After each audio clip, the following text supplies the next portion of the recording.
Esta es la Warrior 64. Sí, otro vídeo más sobre esta consola. En mi análisis destaqué que a pesar de ser una modificación HDMI de Nintendo 64 que usaba RGB, no proporciona dicha salida en la consola. En este vídeo voy a solucionar eso. Lo primero es desmontar la consola y sacar los circuitos electrónicos.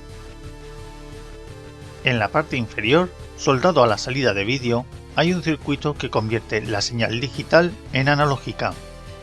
En su funcionamiento básico es lo mismo que el mod RGB de Tim Worthington. Si doy la vuelta a la consola, aquí hay varios puntos marcados como RGB.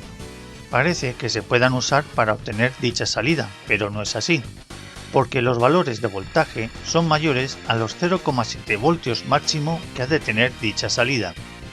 Si vamos al circuito con salida HDMI, vemos otros puntos marcados como RGB, pero tampoco los podemos usar, por los valores altos de voltaje. Si seguimos las pistas del circuito desde esos puntos, llegan a estas resistencias antes de ir al procesador principal. Aquí sí tienen los valores de voltaje adecuados. Pero evidentemente no es fácil hacer soldaduras tan precisas con el disipador tan cerca. Por suerte, en la parte inferior del circuito hay tres resistencias diminutas conectadas a las señales RGB.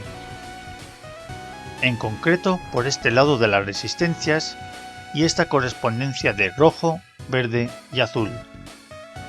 Pero si usamos esta señal directamente con salida RGB, provocaremos que tanto la imagen HDMI como la RGB se oscurezcan. Así que hay que usar un circuito amplificador como el que se usa en las primeras Nintendo 64 de la región NTSC para amplificar esta señal.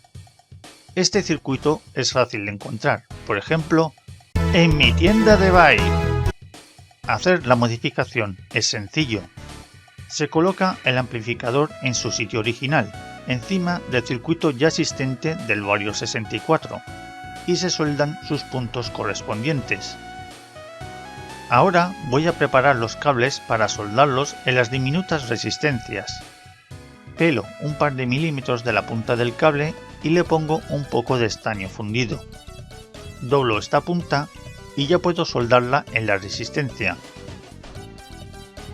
Repito este proceso con los otros dos cables y los aseguro mediante cinta aislante.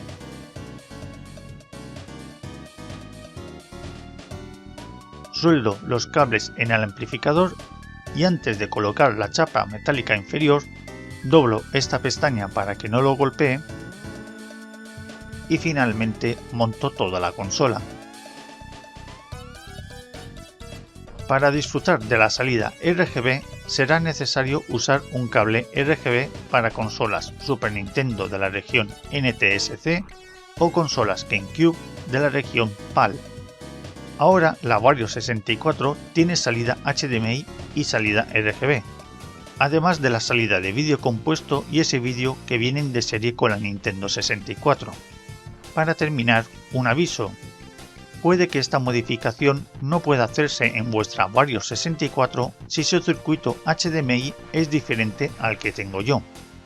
Comprobad si es posible antes de comprar un amplificador. Gracias por ver el vídeo.